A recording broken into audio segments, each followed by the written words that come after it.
Mi nombre es Clara Álvarez y tengo 42 años.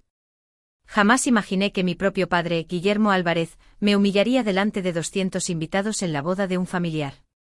Sucedió tan rápido que todavía recuerdo el sonido de su voz cortando las risas y la música, cambiando el ambiente de todo el salón.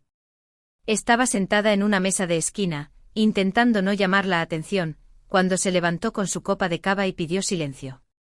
Un nudo en el estómago me advirtió que aquello no iba a terminar bien, pero nunca pensé que dirigiría el foco de atención hacia mí de la manera en que lo hizo. En un instante los invitados sonreían a los novios. Al siguiente todos me miraban a mí. Habló como si yo fuera una decepción que necesitaba justificar, y el veneno de sus palabras se extendió entre la multitud como un incendio. Me quedé paralizada, obligándome a no reaccionar. El corazón me latía con fuerza mientras me daba cuenta de que había elegido ese preciso momento para recordar a todos que a sus ojos, yo nunca había estado a la altura. Sentí el calor subir por mis mejillas mientras los susurros se ondulaban entre las mesas. Y el único pensamiento que cruzaba mi mente era simple y afilado: ¿cómo podía mi padre hacerme esto aquí, delante de todo el mundo? El salón de banquetes brillaba con luces suaves. La orquesta tocaba una melodía alegre y el tintineo de las copas resonaba por toda la sala. Todo el mundo estaba de buen humor, celebrando la unión de Javier Reyes, el novio, que lucía impecable con su traje azul marino. Mi padre, Guillermo Álvarez, se levantó de su silla en la mesa presidencial. Alzó su copa de cava y el murmullo de las conversaciones se apagó como si hubiera dado una orden. Comenzó con palabras que cualquier padre estaría orgulloso de pronunciar, elogiando la carrera de Javier como oficial de la Armada Española. Habló de honor, de valentía y de tradición familiar, de submarinos surcando las profundidades del océano, de un joven que se había ganado su lugar entre los mejores. Observé cómo Javier se removía incómodo mientras la voz de mi padre retumbaba, demasiado pulida, demasiado deliberada, como si estuviera preparando una trampa. Entonces, con un ligero giro de muñeca, desvió la atención hacia mí. Ahora algunos de vosotros conoceréis a mi hija Clara, que está sentada por allí, anunció, sonriendo mientras hacía un gesto en mi dirección. El estómago se me encogió cuando cientos de ojos se volvieron hacia mí. Intenté mantener una expresión neutra, aunque el rubor de mis mejillas me delató. A ella le gusta decir a la gente que también trabaja en la Armada, añadió, con un tono que goteaba algo entre el sarcasmo y la lástima. Unas pocas risas se escucharon entre los invitados, aunque la mayoría parecía confundida, atrapada entre la cortesía y la curiosidad. La sonrisa radiante de mi prima titubeó mientras me miraba con compasión, pero mi padre continuó con su actuación. En realidad tiene un trabajo de oficina en la base, archivando papeles, moviendo bolígrafos. Manteniéndose ocupada con las cosas pequeñas. Lo dijo como si estuviera aclarando una broma, un detalle que necesitaba ser corregido para que la gloria del novio brillara aún más. Me quedé inmóvil con la garganta seca, deseando que el suelo se abriera bajo mis pies. Pero no se detuvo ahí. Mi tía, ya medio bebida, se inclinó y dijo lo suficientemente alto como para que la gente a nuestro alrededor la oyera: ¿no abandonó ella la escuela naval?, preguntó, sus palabras cargadas de chismorreo. Mi padre asintió, su rostro grabado con esa decepción que yo conocía de toda mi vida. Así es. No pudo soportar la presión. Teníamos tantas esperanzas, pero no estaba hecha para la vida militar. Las palabras cayeron como cuchillos. Se me oprimió el pecho mientras me forzaba a permanecer quieta, a no darle la satisfacción de verme reaccionar. Los invitados se movían incómodos, susurrando detrás de las servilletas, evitando mi mirada, pero nadie intervino para detenerlo. Él era el patriarca, el mayor respetado, y su voz tenía el peso de la autoridad. Vi cómo la postura de Javier se tensaba, su sonrisa educada desvaneciéndose en algo más oscuro, aunque mi padre estaba demasiado ocupado deleitándose en su propia historia como para notarlo. Al menos encontró un trabajo estable en alguna parte, concluyó, levantando su copa una vez más, aunque no sea lo que habíamos imaginado para ella. La multitud dudó y luego repitió su brindis en un murmullo que se sintió más como una obligación que como una celebración. Yo permanecí allí con las manos cruzadas en mi regazo, la imagen de la compostura, mientras por dentro me deshacía. Cada frase me había arrastrado más profundamente a la vergüenza, despojándome de años de servicio y sacrificio con unas pocas frases descuidadas. No era la primera vez que me menospreciaba, pero sí la primera vez que elegía hacerlo tan públicamente, con una sonrisa en el rostro y orgullo en la voz. En ese momento, rodeada de familiares y extraños por igual, sentí la punzante herida de la traición. Mi padre había reducido mi vida a un chiste, a una moraleja, y no había nada que pudiera hacer más que tragarme la humillación mientras la sala seguía como si nada hubiera pasado. La orquesta reanudó la música, la gente volvió a sus platos y yo me quedé en silencio, asfixiada bajo el peso de las palabras de mi padre. Mientras el ruido del banquete volvía a crecer y las risas llenaban el salón, debatí si irme temprano, con el orgullo destrozado y la paciencia agotada. Fue entonces cuando Javier Reyes apareció a mi lado. Su expresión era tranquila, pero sus ojos estaban inquietos. Se inclinó hablando lo suficientemente bajo como para que solo yo pudiera oírle, y se dirigió a mí de una manera que me dejó sin aliento. Comandante Álvarez, dijo con un respeto medido. Por un momento pensé que había oído mal, pero la formalidad en su tono era inconfundible. El corazón me dio un vuelco mientras me giraba para mirarlo, buscando cualquier indicio de burla, pero parecía completamente serio. Disculpe, pregunté con la voz apenas un hilo de incredulidad. Javier se enderezó, su postura delatando la disciplina de años de uniforme. Usted es la capitán de fragata Clara Álvarez, comandante del submarino S-81 Isaac Peral, ¿verdad? El suelo pareció moverse bajo mis pies. Sentí que la sangre se me iba del rostro mientras luchaba por conectar a este novio de smoking con el mundo profesional que tanto me había esforzado por proteger. ¿Cómo sabe usted eso?, susurré, casi temiendo la respuesta. Me miró como si lo estuviera poniendo a prueba, y luego asintió lentamente. Porque he estado en reuniones informativas con usted. Soy el oficial de máquinas del S-82 Narciso Monturiol. Llevamos meses trabajando en operaciones conjuntas. No la reconocí sin el uniforme, pero cuando su padre mencionó su nombre, todo encajó. La garganta se me cerró. Recordé las innumerables reuniones clasificadas, las horas de preparación y el peso de la responsabilidad que nunca abandonaba mis hombros. Y allí estaba Javier, el hombre que mi padre había exhibido como el pináculo del éxito en la Armada, de pie frente a mí, reconociendo mi mando. La ironía me aplastó como una broma cruel. Negué con la cabeza, casi aturdida. Javier, mi familia no lo sabe. Él frunció el ceño. ¿No saben lo de su mando? Lo del submarino, su sorpresa era genuina, su voz cargada de incredulidad. Creen que archiva papeles. Sus palabras dolían. No porque fueran incorrectas, sino porque se acercaban demasiado a la verdad de lo que mi familia creía. Nunca se lo dije, admití en voz baja. Su confusión se hizo más profunda mientras intentaba procesar esa respuesta.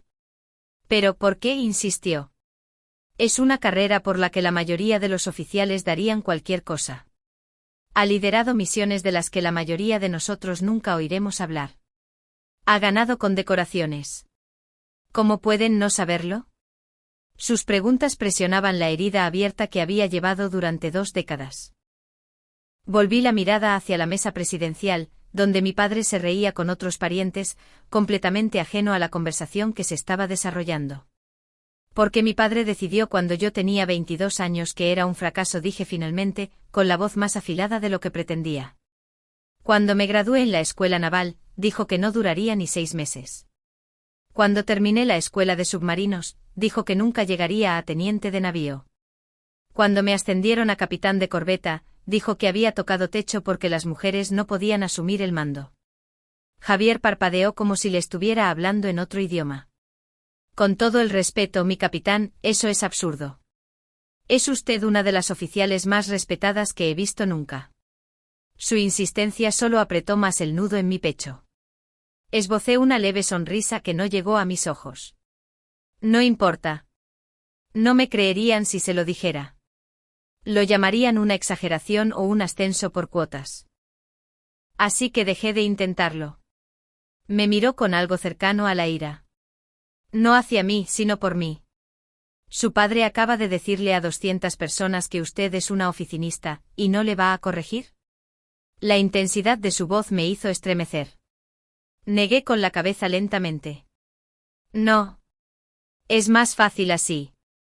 Se pasó una mano por el pelo, atrapado entre el deber y la frustración. Por un momento nos quedamos allí en silencio con la música de la pista de baile flotando entre nosotros. Entonces lo miré directamente a los ojos. ¿Quieres saber por qué no lo saben?, esperó con la mandíbula apretada. Porque nunca preguntaron. Las palabras se me escaparon antes de que pudiera detenerlas. Crudas y pesadas. Javier inspiró bruscamente como si la verdad le hubiera golpeado. El silencio se alargó, lleno de todo lo no dicho. Por primera vez en toda la noche sentí que el peso de mi secreto se aligeraba un poco, como si nombrarlo en voz alta lo hiciera real de una manera que nunca antes lo había sido. Los ojos de Javier se suavizaron, pero la tensión en su postura permaneció. Me había reconocido cuando nadie más lo había hecho y por primera vez en años, alguien en esa sala me veía por quien realmente era. La paciencia de Javier se rompió como una cuerda demasiado tensa. Vi cómo apretaba la mandíbula y cuadraba los hombros, y antes de que pudiera detenerlo, ya estaba cruzando el salón hacia la mesa presidencial. La música y el murmullo se atenuaron cuando la gente notó su paso decidido, los tenedores tintinearon contra los platos antes de quedar quietos. Para cuando llegó junto a mi padre, la sala se había silenciado lo suficiente como para que su voz se oyera con claridad. Con el debido respeto, señor, dijo Javier en voz alta, hay un grave malentendido sobre su hija.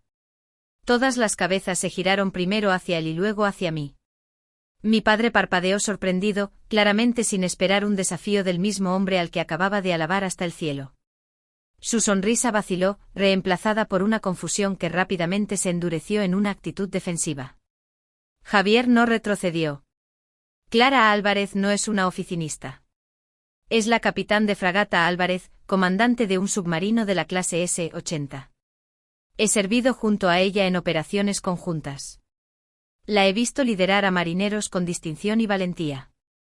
Las palabras resonaron por el salón y por una fracción de segundo, nadie respiró. El silencio se rompió con una oleada de susurros. Las sillas rozaron el suelo mientras los parientes se inclinaban para confirmar lo que habían oído. Mi padre se quedó helado, su copa de cava temblando en su mano, sus ojos yendo de Javier a mí, como si intentara reescribir la realidad que se estaba desarrollando. Abrió la boca, pero no salió nada. Solo un leve movimiento de cabeza. El pulso me retumbaba en los oídos. Sentí el peso aplastante de 200 miradas sobre mí, exigiendo una respuesta. Me levanté lentamente de mi asiento. Cada movimiento era deliberado, mis manos firmes aunque mi interior no lo estuviera. Es verdad, dije finalmente, mi voz clara aunque me dolía el pecho. Soy comandante de submarino. Exclamaciones de asombro recorrieron la multitud. Mis primos intercambiaron miradas atónitas. Mis tías se agarraron los collares de perlas, e incluso la sonrisa de la novia se había desvanecido en incredulidad. El rostro de mi padre perdió todo su color, como si el suelo se hubiera movido bajo sus pies. Susurró mi nombre, pero no supe decir si fue por sorpresa, ira o arrepentimiento. Ya no había marcha atrás. El secreto que había guardado durante décadas estaba al descubierto, expuesto bajo las brillantes luces de un salón de bodas. Los invitados me miraban como si estuvieran viendo a una extraña, y la expresión de mi padre decía todo lo que yo había temido, nunca me había conocido de verdad. En el momento en que las palabras salieron de mi boca, el salón de banquetes se sumió en el caos. Mis tíos y tías hablaban unos por encima de otros, la incredulidad derramándose en preguntas entrecortadas. ¿Es esto cierto? ¿Por qué no nos lo dijiste? ¿Cómo es posible que no lo supiéramos? La novia me miraba con los ojos muy abiertos, dividida entre el orgullo y la confusión. El rostro de mi padre se había quedado pálido, sus labios se abrían y cerraban como si intentara ponerse al día con la realidad. Me mantuve firme con cada nervio de mi cuerpo gritando, pero mi voz era estable. Sí, durante 22 años he servido en la Armada. Durante 22 años he estado al mando de hombres y mujeres bajo el mar, asumiendo responsabilidades que no podéis ni imaginar. Me giré para mirar a mi padre, dejando que el silencio se alargara. Y durante 22 años tú simplemente asumiste. El peso de esa acusación quedó suspendido en el aire. Mi padre se encogió como si lo hubieran golpeado, su mirada cayendo al suelo. Nunca quise dudar de ti, murmuró. Pero la palabra sonó débil, como la de un hombre que había construido su mundo sobre una mentira y estaba viendo cómo se desmoronaba. Solo pensé. Pensé que habías abandonado. Su voz se quebró en la última palabra. Negué con la cabeza lentamente. Pensaste mal. Nunca me preguntaste. Decidiste quién era yo antes de que tuviera la oportunidad de demostrártelo. El pecho me dolía, pero seguí adelante porque era la verdad que me había tragado durante demasiado tiempo. Llevé tu decepción como una sombra. Incluso cuando estaba ganando mis galones, incluso cuando lideraba a marineros que me confiaban sus vidas. A nuestro alrededor, la multitud se suavizó. Los susurros que una vez habían llevado duda, ahora llevaban asombro. Mis primos, que antes habían sonreído con suficiencia, me miraban con algo más cercano al respeto. Mi tía, la que había difundido el rumor, se secaba los ojos como si pudiera borrar la crueldad de sus palabras. El cambio era visible, como una marea que gira. Y por primera vez sentí que sus miradas me levantaban en lugar de aplastarme. Mi padre levantó la vista finalmente con la voz quebrada. Clara, lo siento. No te vi por quién eras. La tristeza en su tono me llegó, pero no borró los años. Lo miré a los ojos y dije las palabras que había llevado dentro tanto tiempo. Asumiste durante 22 años. La sala volvió a quedar en silencio y en ese silencio, la verdad finalmente se asentó donde debía. Cuando la música volvió a sonar y los invitados regresaron al baile, mi padre me encontró fuera, en la terraza. El aire de la noche era fresco y por primera vez en toda la velada, el ruido del banquete se sentía distante. Guillermo permaneció a mi lado en silencio durante un largo momento, sus manos temblaban mientras buscaba las palabras. Lo siento, dijo al fin, su voz baja, despojada del orgullo que siempre lo había protegido. Creí que te estaba protegiendo de la decepción. Pero ahora veo que me estaba protegiendo a mí mismo de estar equivocado. La cruda honestidad de su tono me sorprendió más que su humillación pública. Por primera vez se parecía menos a la figura imponente de mi infancia y más a un hombre asustado de sus propios fracasos. Respiré hondo, dejando que el peso de su disculpa se asentara. Te perdoné hace mucho tiempo, le dije con voz serena. La pregunta no es si puedo perdonarte. Es si puedes perdonarte a ti mismo. Me miró como si le hubiera hablado en un idioma que no entendía. Luego asintió lentamente como si se diera cuenta de lo pesada que sería esa tarea. No sé cómo, susurró. Lo miré a los ojos y respondí. Empieza por hacer preguntas en lugar de hacer suposiciones. Empieza por escuchar en lugar de juzgar. Empieza por estar orgulloso de quien soy, no de quien pensabas que debería ser. Mis palabras no llevaban ira, solo la verdad cansada de 2 décadas silenciadas. Javier se unió a nosotros entonces, su postura todavía formal, aunque su rostro era más suave. Señor, le dijo a mi padre, su hija es una de las mejores comandantes de la flota. El mes que viene, será ascendida a capitán de navío y tomará el mando de un nuevo submarino. Significaría mucho para su tripulación y para mí que su familia estuviera allí. Los ojos de mi padre se abrieron de par en par, una mezcla de orgullo y arrepentimiento cruzando su rostro. Se volvió hacia mí vacilante. ¿Querrías que estuviéramos allí, Clara? Su pregunta no contenía nada de la arrogancia a la que me había acostumbrado, solo una súplica silenciosa. Dejé que el silencio se alargara antes de responder. Sí. Pero venid porque queréis conocerme, no porque queráis juzgarme. Sus hombros se hundieron con alivio y por primera vez pareció entender la diferencia. Mientras los 3 permanecíamos juntos bajo el brillo de las luces de la terraza, sentí un cambio dentro de mí. El dolor de la noche todavía estaba a flor de piel, pero algo más había comenzado a crecer en su lugar. Esperanza. Mi padre finalmente me había visto, y si podía mantener esa visión en el futuro ya no estaba bajo mi control. Conduciendo a casa más tarde pensé en su pregunta. ¿Por qué nunca me había defendido con más fuerza? La respuesta se había cristalizado a lo largo de años de silencio, y ahora podía nombrarla. La respuesta más poderosa a ser subestimado no es discutir, sino tener éxito. Mi carrera, mi servicio y mi mando siempre habían hablado más alto que cualquier defensa que pudiera haber ofrecido. Esa noche, por primera vez, las personas que más importaban finalmente lo habían escuchado. Mientras conducía a casa desde la boda, la noche se sentía más tranquila de lo habitual, casi como si el propio mundo me estuviera dando espacio para respirar. Durante años había cargado con el peso de las suposiciones, los desprecios y el silencio que provenía de que nunca me creyeran. Esa noche en un salón abarrotado, la verdad finalmente se había abierto paso. No porque yo exigiera reconocimiento, sino porque mi trabajo ya había hablado más alto de lo que las palabras jamás podrían. Me di cuenta de que la validación de los demás, incluso de las personas más cercanas a nosotros, es frágil e impredecible.